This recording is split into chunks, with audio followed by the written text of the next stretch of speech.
जब से तुझको देखा चढ़ा है बुखार है, तेरा ही जुनू सर पे सवार है।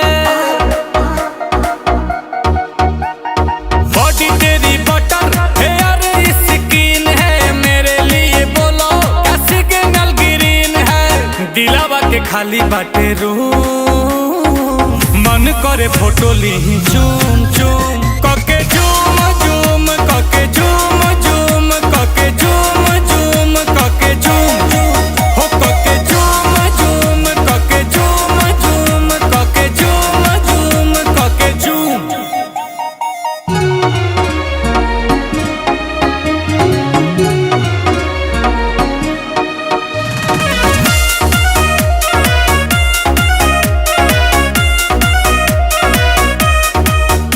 वो मीठी मीठी बातें गजब की मुलाकातें, वो याद आती है रात जाने जा।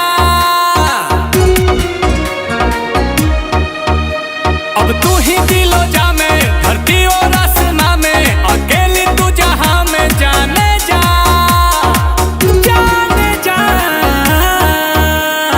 आंखों में तेरे जादू, कहो तो सितारे तोड़ ला दू।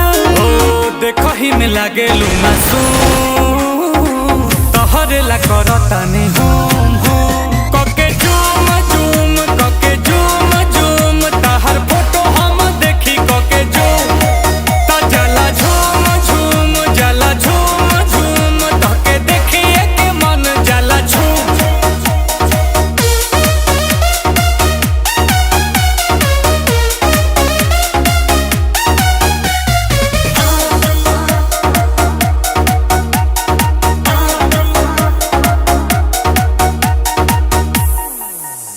तू ही मेरी कहानी, तुझ में ही जिंदगानी, इस प्यासे की हो पानी जाने जा।